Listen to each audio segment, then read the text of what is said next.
This is The Doors from the Inside, brought to you by the people at Avis. We're Avis, trying harder than the rest.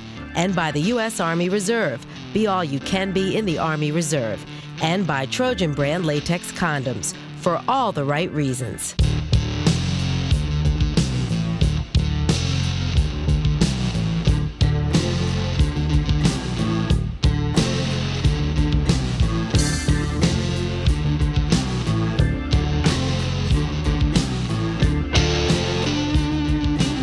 Hi, this is Robbie Krieger with The Doors from the Inside. This is 1969.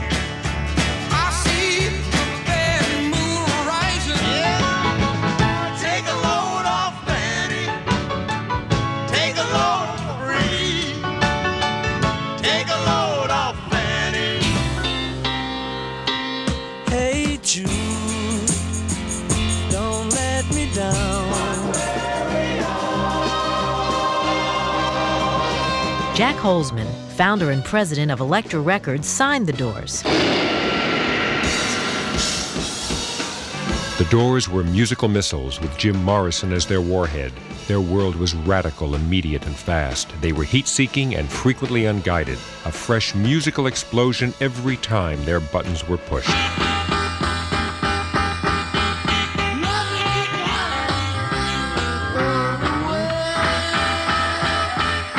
In 1969, The Doors were at the zenith of their popularity. It was also the year that Richard Nixon was inaugurated. You see these bums, blowing up the campuses. And here they are, burning up the books. I mean, storming around about this issue. Get rid of the war, there'll be another one. Yeah. What is it good for? Absolutely nothing. The first draft lottery drew record viewership as families nervously watched. The future of American youth was being determined by numbers pulled from a gigantic fishbowl. I'm Uncle Sam. How do you do? Ground control to Major Tom. Neil Armstrong and Buzz Aldrin walked the moon. It's one small step for man, one giant leap for mankind. We've got to get ourselves back to the garden.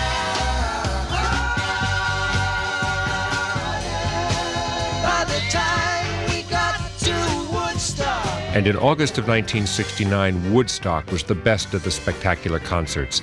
And in December, Altamont proved to be the worst. Yeah, we all need someone we can bleed on. Yeah, you want it, baby, where you can bleed on me. 1969 was also to be a watershed year for The Doors, for in March they would perform at the Dinner Key Auditorium in Miami. Eric Burdon was in the forefront of the English musical invasion. When I was young. He and Jim Morrison became friends. Burdon gives us a first-hand account. Everybody under the roof of one gig was being orchestrated by Jim Morrison. I think he saw the turbulence in the riot-prone 60s as a theatre. It was them against us. It was speak out and stand up and be counted, or you'd be shipped off to Vietnam. You come back in a plastic bag. Recording engineer Bruce Botnick concurs. It's no difference from Lenny Bruce or any of the other politically minded people that see injustices, and want to talk about it. Jim had a very big stage, and he was tested on a big scale. Jim Morrison himself said, I think the major influence in the next decade or so is going to be the people who are able to assemble huge masses of people into one spot.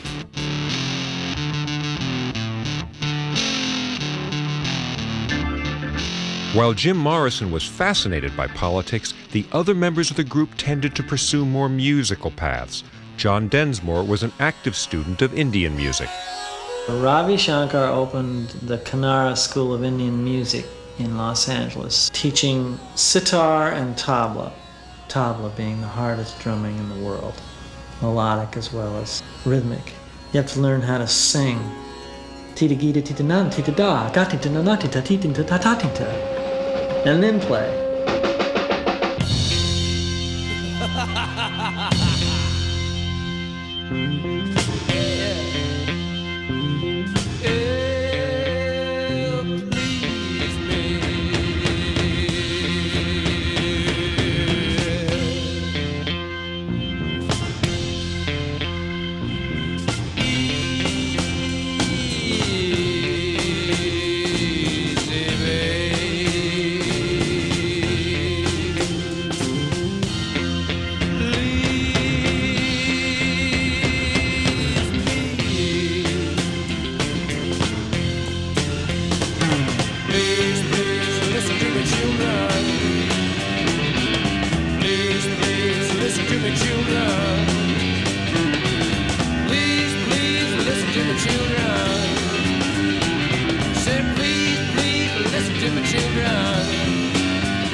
According to Bruce Botnick, Robbie Krieger never stopped honing his musical skills. Studied classical guitar, brought it into electric guitar playing. Made a revolution in playing. He played all with his fingers. He played classical style on the electric. He didn't play with a pick.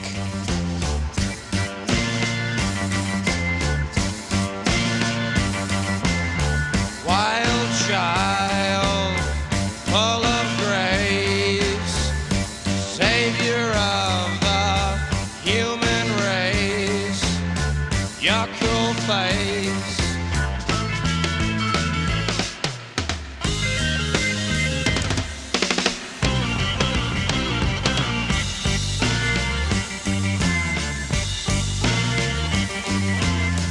Natural child, terrible child, not your mother's, oh, yo, father's child, yo, our child, screaming wild.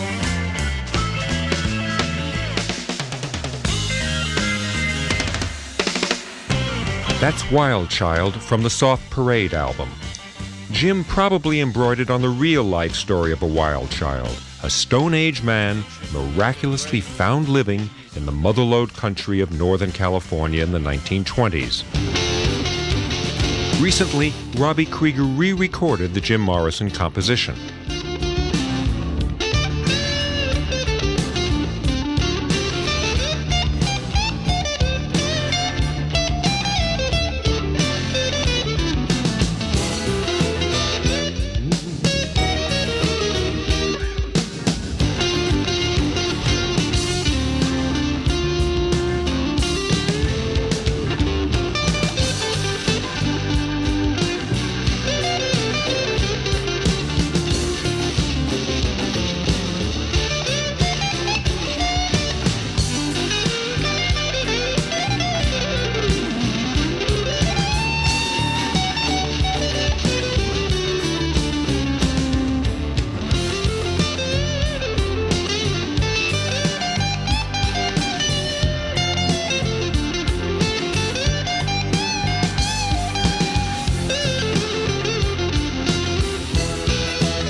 Always independent of musical trends, the Doors never stopped making hits.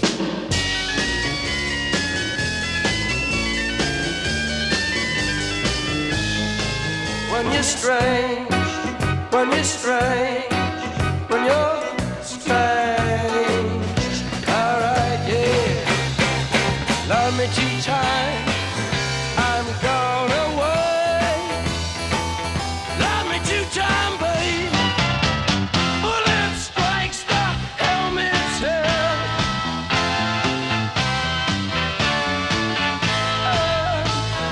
It's all over. Hello, hello, hello, hello. In 1969, Touch Me was their 6th single to scale the charts. Actually, Touch Me was originally called Hit Me, and Jim didn't like that, so he changed it to Touch Me. He didn't want people to think they could come up and hit him on the stage. Come on, come on, come on, come on, now touch me, babe. Can't you see that I am not afraid? What was that promise that you made? Why won't you tell me what she said? What was that promise that you made? Now I'm gonna love you till the heavens stop the rain. I'm gonna love you till the stars fall from the sky for you and I.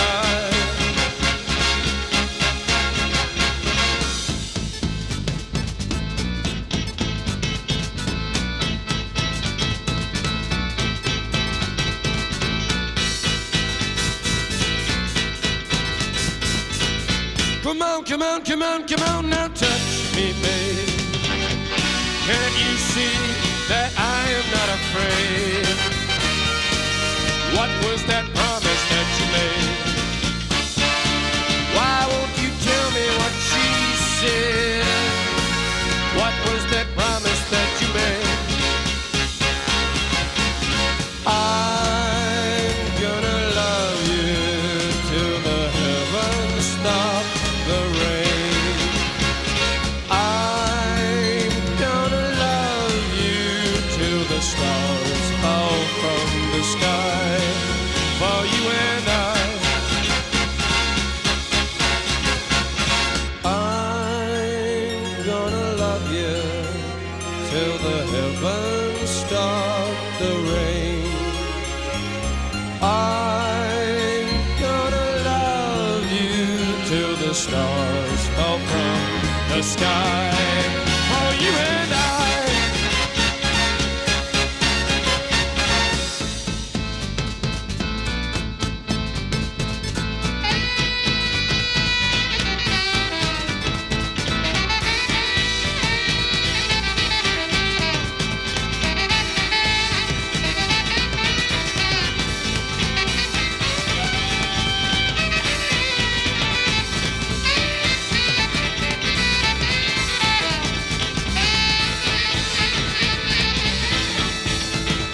When the end of the song came of Touch Me, when it goes dun dun dun dun, somebody said under their breath, stronger than dirt, and everybody kind of grooved on it, and because it really sounded, it just fit. Wishful, sinful, wicked you can't escape the blue. Jim Morrison. Touch, physical involvement leads to all the, the real basic existential moments in life. Sex, death, love. I mean, sex will always be a mystery and it will always have its hang-ups and strange things about it. Everybody's got the same equipment, unless, biologically you got mixed up or something. We're all about the same. Wishful, sinful, our love is beautiful to see. I know where I would like to be, right back where I came. The man is at the door. Ray Manzarek. God, the critical flack that we took on that album. Doors go syrupy. Doors lose their focus. Doors lose their direction. Peppermint miniskirts, chocolate candy, champion socks, and a girl named Sandy. Oh, God almighty. Gee, just because we use some horns and strings, the critics right away are, and Doors in an existential crisis. John Densmore. I suppose the Soft Parade was our peak of overindulgence.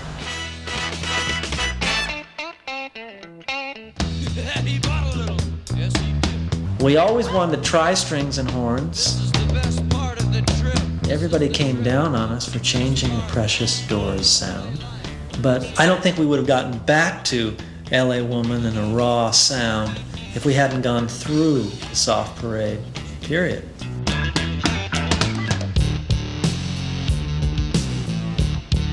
This is Jack Holzman. More of the Doors from the inside in just a moment.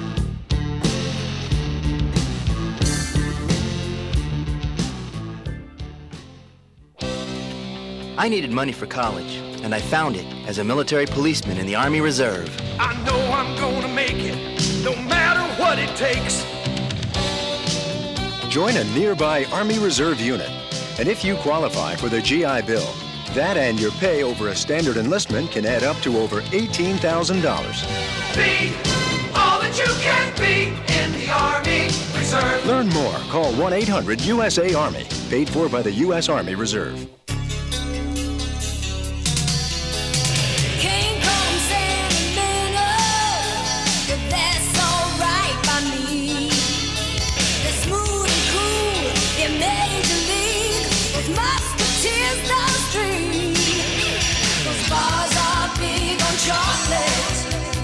Chocolate out to here.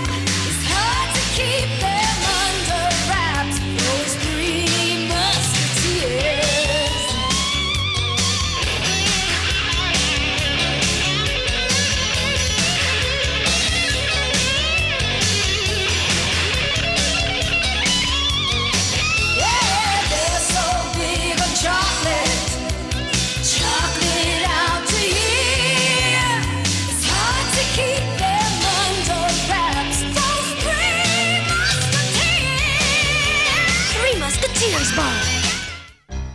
do some morning television viewers do that you don't do? Or maybe you do, only you do differently.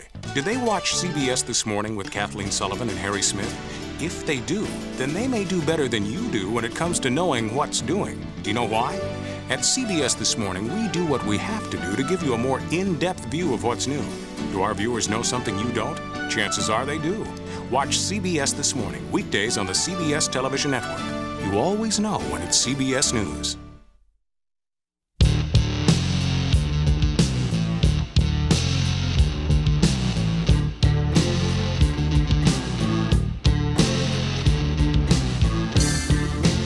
Hi, this is Rayman Sarek, and you'll be hearing The Doors from the inside.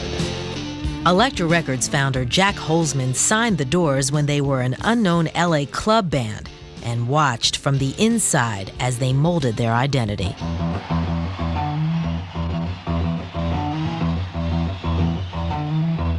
Working the smaller clubs is critically important, for a club provides a safe haven for a group to woodshed their material, to hone it with an audience present in a mutually intimate communication and exchange of energy, whereas in concert, there is a crowd phenomenon with crowd unpredictability.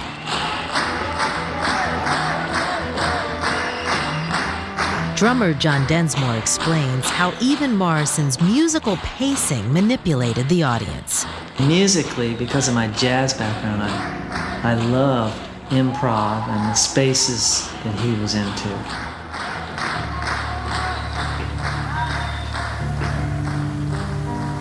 People get ready, there's a train coming.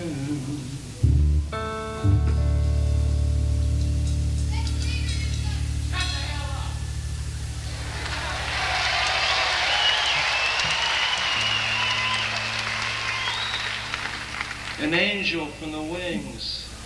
And that's what was kind of revolutionary. That's what made everybody squirm, the audience and the band. You just climb.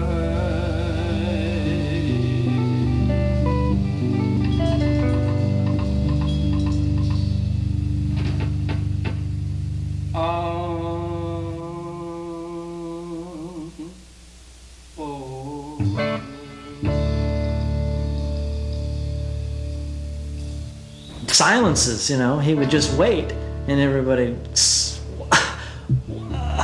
you know, what's, because it would be his cue to go on. When I was a kid, we used to put pennies on the track and watch them smash.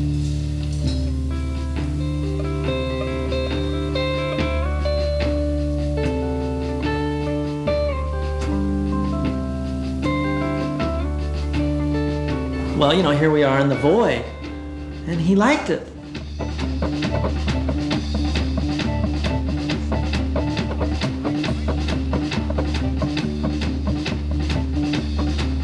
The Doors' audiences were never benign.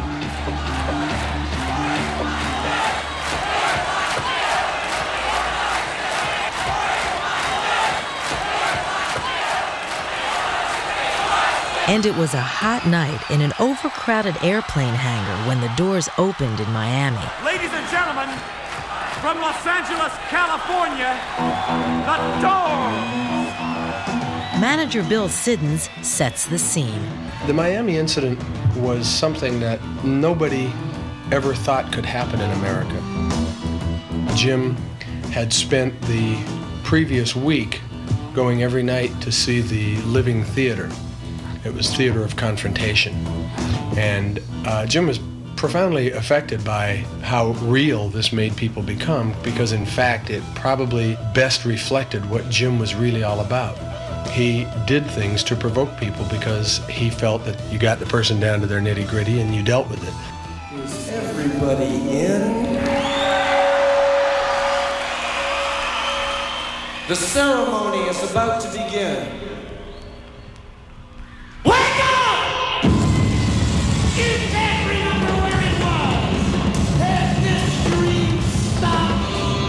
Road manager Vince Traynor and his crew of band boys were always the first to arrive at the concert site. At Dinner Key Auditorium, they found things were amiss from the very beginning. An infighting had started.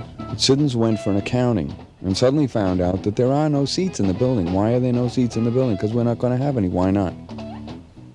Well, we're going to let them stand up. Well, no, wait a minute, that's not in the contract. What are you going to do about it? And Bill started to say, well, what if we just call the show?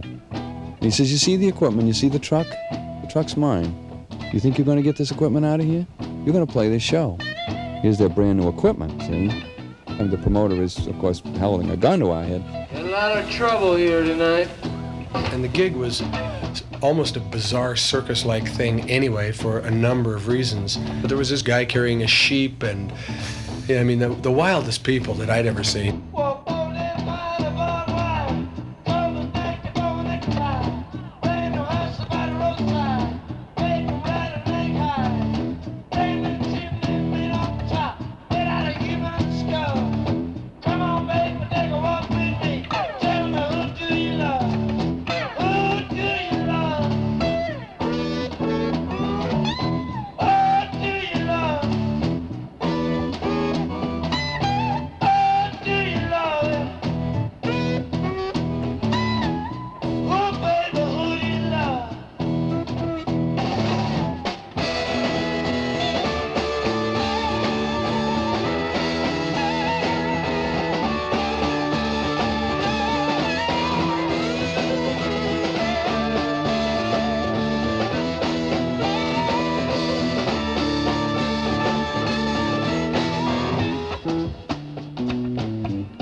Jim Morrison, in an incredibly insightful but poorly recorded interview. Louis Marvin happened to be down there.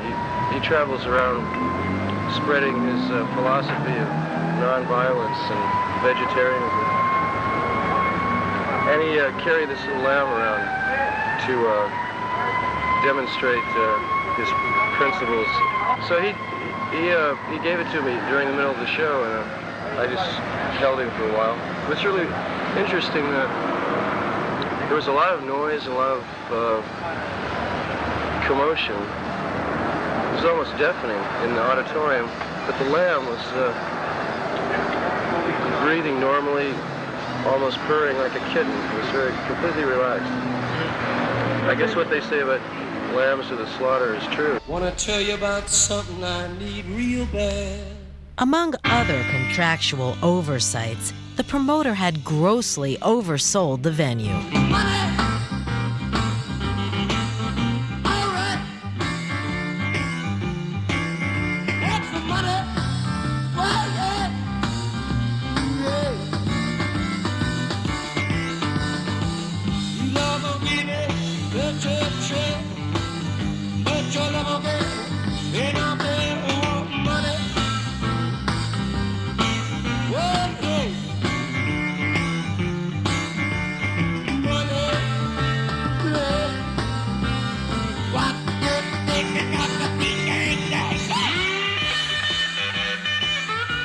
We had one guy stationed at every door, and tick, tick, tick, tick, tick, tick, tick, for everybody who came in the building. There were 13,000 people in that building, and that didn't include the people who got in when my guys were thrown off the door. You ever seen sardines in a can? They have a lot of room compared to what that place was like that night.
This is Jack Holzman with The Doors, From the Inside.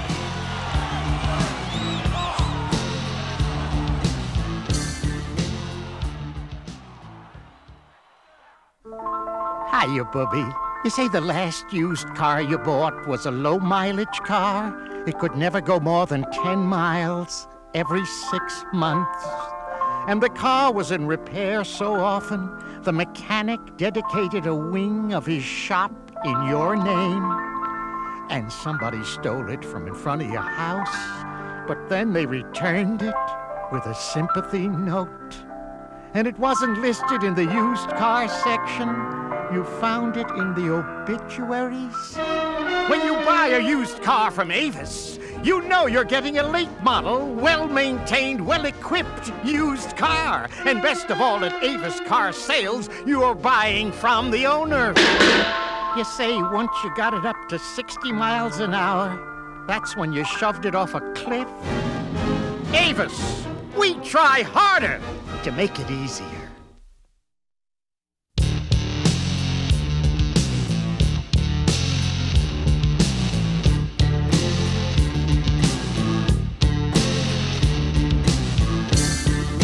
This This is Jack Holzman with The Doors from the inside. We're back in 1969 at Miami's Dinner Key Auditorium. Precisely what took place on that controversial evening is still in dispute, but everyone who was there does agree that the hall was packed beyond capacity, unbearably hot, and ready to ignite. A tinderbox, and Jim Morrison lit the match.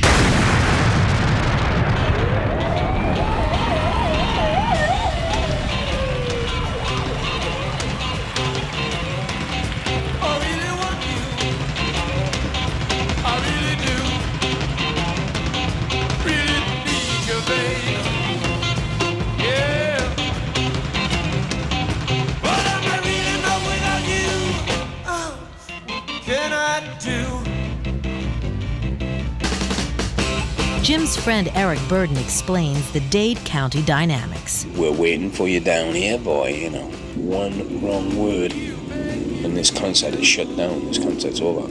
And whether you make that wrong word or not, the cops say, I heard him say it. And they invade the stage and clobber everybody and blow their whistles and tear gas canisters start flying and it's all over. Road manager Vince Traynor was on the stage. Somebody jumped up and poured champagne on Jim, who took his shirt off because he was soaking wet. Let's see a little skin, let's get naked, said he, and the clothes started to come off. I'm referring to the audience. I really want you, really do, really need you, babe. God knows I do. 'Cause I'm not really know without you. What can I do? Manager Bill Siddons. It was just a totally bizarre night, and unbeknownst to me, while on stage, Jim adapted a number of the provocational elements of the Living Theater into his stage show. Stop songs in the middle, taunted his audience, and he was telling them, I don't want to be this. I'm not here to jump off the stage for you.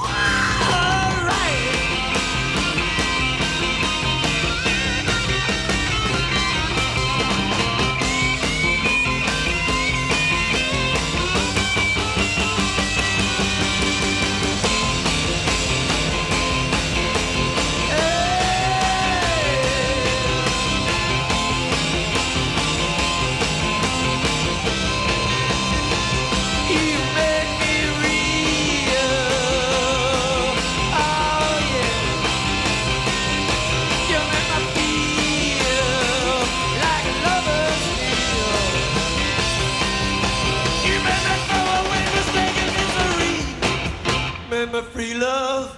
Make me free. Make me free. You make me free.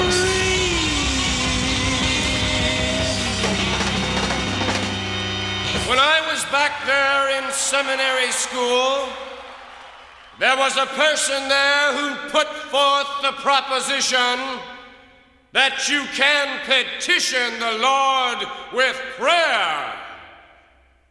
Petition the Lord with prayer. Petition the Lord with prayer. You cannot petition the Lord with prayer.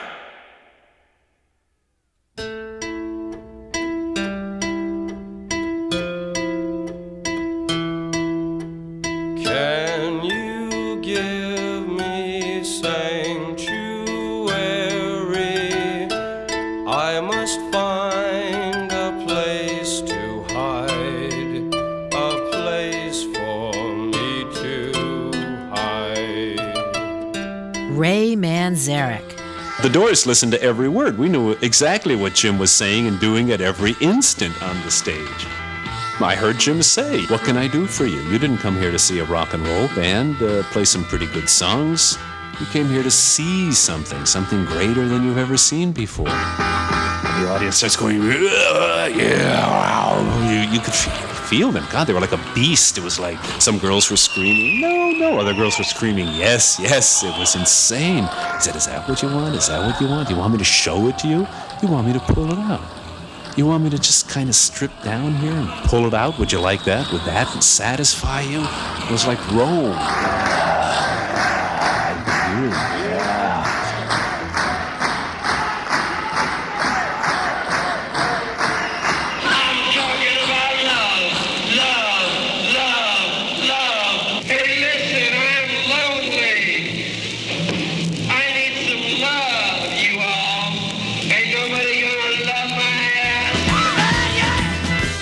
Ray was in absolute panic. Vince, don't let him do it, my God. Especially not here. We're in Miami, man. This is not New York City. The Fillmore, Bill Graham, you could get away with it. Los Angeles, we could do anything. This is Miami. Ray said, Vince, don't let him take his pants down. Vince, don't let him take his pants down. I went right past the hi-hat and John's snare and the cymbals and everything. I didn't knock anything down. So I come up behind Jim and put my fingers into his belt loops and tweak. I twisted them. So he couldn't unbuckle them or unsnap them if he was going to, see? I was literally curling him by his pants. So Vince was holding onto his pants and everything. You may eat your dinner, eat your pork and beans. I eat more chicken than any man ever seen.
Burden. Jim would heap obscenities on the audience and scream and yell at them. They played, they put their heads down and played. In the meantime, these kids are stripping wholesale. I mean, you could see the clothes come off the shirts over the head and the bras being flown up and the t-shirts and Show me a thing, why'd you do it, babe? Getting softer.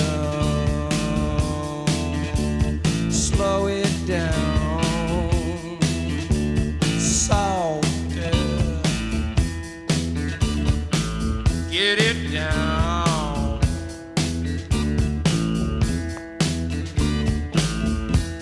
Now you show me your thing.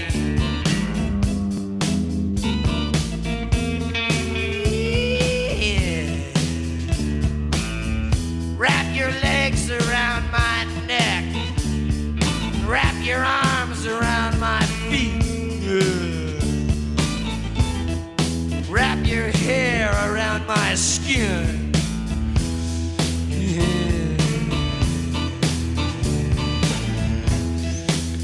I'm gonna alright. Okay, yeah. It's getting harder. It's getting too dark. It's getting harder. All right, come on, love, now let's get it on. Woo! Too late, too late, too late, too late, too late, too late. Can't stop. Oh, make me feel alright. The floor was carpeted with clothing. And we're talking about underwear, panties, bras, jockstraps, swimming suits, pants, dresses, shirts, jackets, shoes, socks, stockings. What did those kids wear home?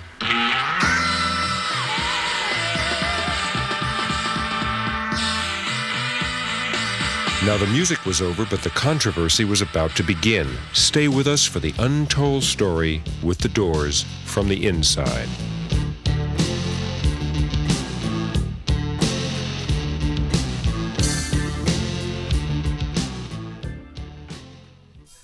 Greyhound, you'll always take me home for the holidays. Let Greyhound take you home this holiday season, and you can still take advantage of low holiday money saver fares everywhere Greyhound goes. Some restrictions apply. Call Greyhound for details. Greyhound, you'll always take me home for the holidays. This holiday season, Greyhound is going home.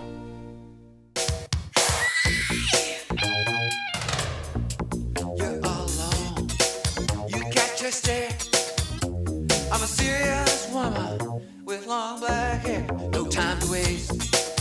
You make your play.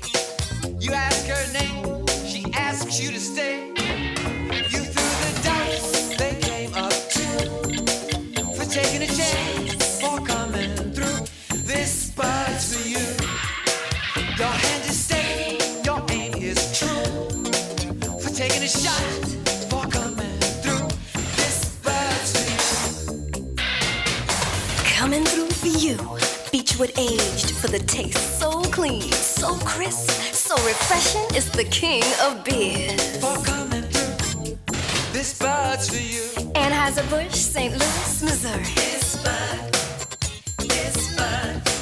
This spot's for you. What do some morning television viewers do that you don't do? Or maybe you do, only you do differently. Did they watch CBS This Morning with Kathleen Sullivan and Harry Smith?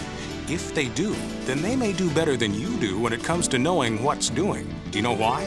At CBS This Morning, we do what we have to do to give you a more in-depth view of what's new. Do our viewers know something you don't? Chances are they do. Watch CBS This Morning, weekdays on the CBS Television Network. You always know when it's CBS News.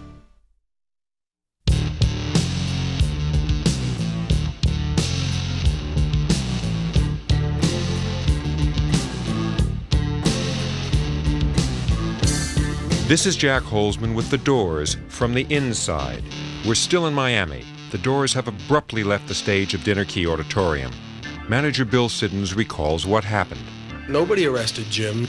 The worst comment I got was from one policeman saying, you know, that guy's going to ruin his career doing stuff like that. The audience came here to hear songs, not that preaching.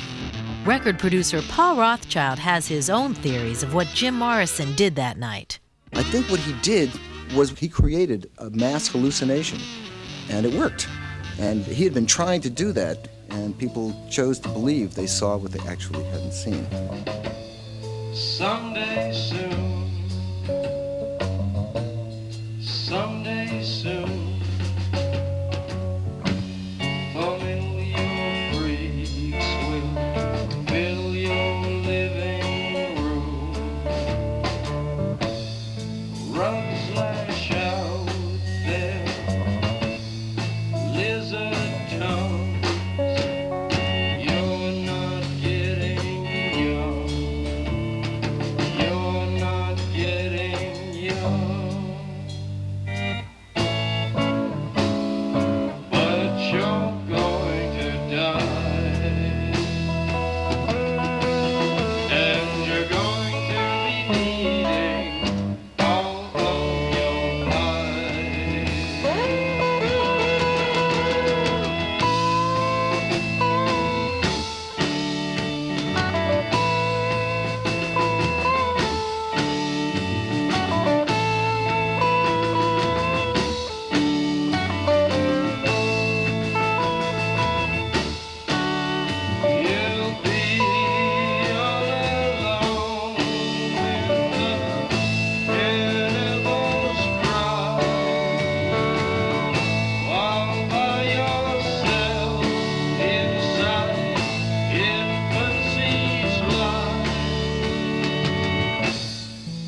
vision bleeding like a harvest moon. Flush the scissors down the hole. You're getting old. You're getting old, and I hate to remind you, but you're going to die. And you're going to be needing all of your life.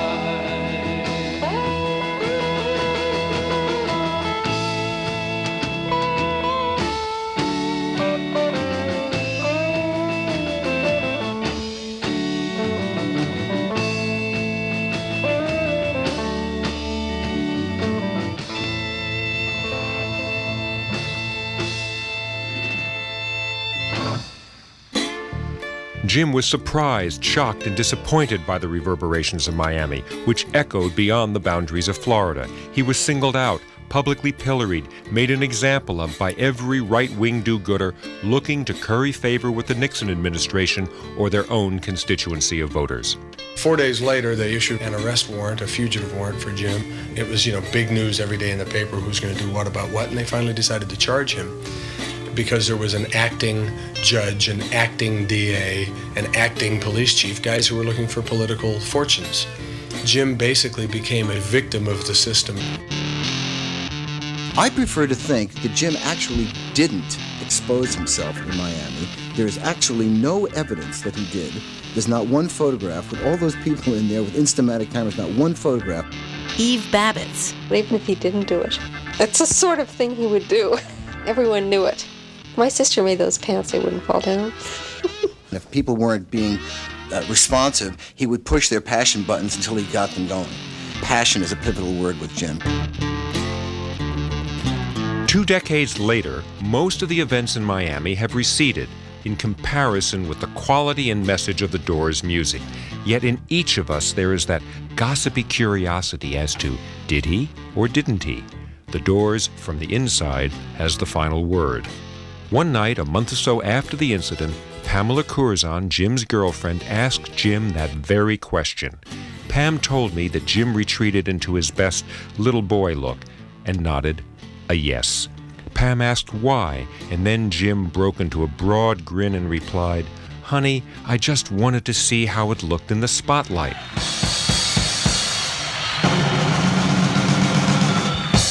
He was real good at answers like that. He knew how to deliver a line. I mean, if he was your kid, you'd hit him. Diane Gardner. To this day, I don't know, and I have a feeling that Jim didn't know either.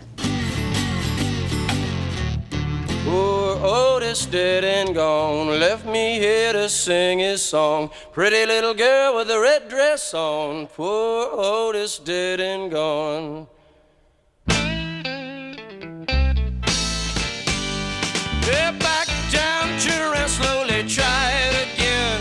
Remembering when it was easy, try it again.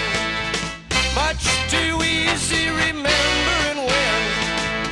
All right, look at my shoes. Not quite the walking blues. Don't fight so much to lose. Can't fight the running blues.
Jim Morrison. Hair was playing in town at that time, and they had nudity on stage every night, and they were allowing young people to go in of any age.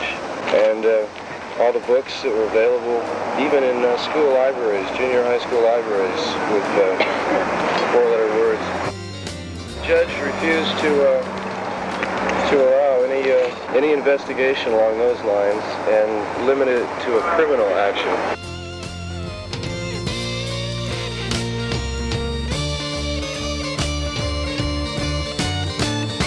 In that interview, Jim Morrison's disillusionment is evident. Jim was a child of the military, and his views of America were idealistic. He expected more of the judicial system.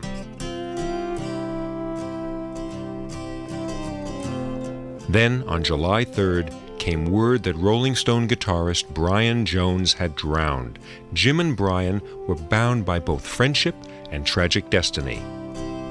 These lines from Jim's Ode to Brian Jones apply equally to Jim, who died 2 years later on the very same date. I hope you went out smiling like a child into the cool remnant of a dream. The angel man with serpents competing for his palms and fingers finally claimed this benevolent soul.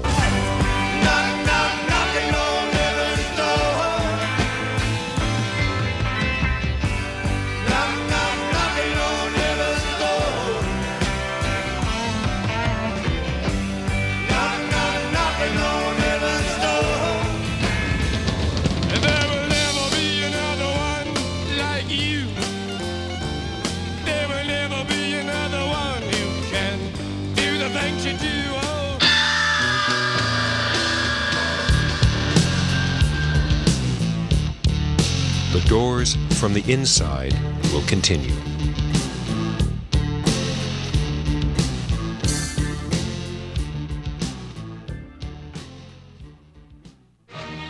Avis believes you should be able to celebrate any holiday you want. Anyone can help you celebrate Christmas, New Year's, 4th of July, Thanksgiving. But how many people will help you to commemorate the groundbreaking for the Panama Canal? Alexander Graham Bell getting his first busy signal. Anyone can celebrate Lincoln's birthday, but what about the day he got his law degree? They're all holidays worth celebrating, and Avis will help. We've got great special rates on well-equipped, clean, low-mileage cars for all your famous, well-established everyday holidays. But we've also got them for many of those special-to-you holidays, like the laying of the last brick in the Great Wall of China, the day 2 Austrian peasants, one tall, one short, made history when they climbed 4 steep flights of narrow, twisting stairs to deliver Mozart's first piano. We'll always try harder to give you a rate to celebrate. Avis, we try harder.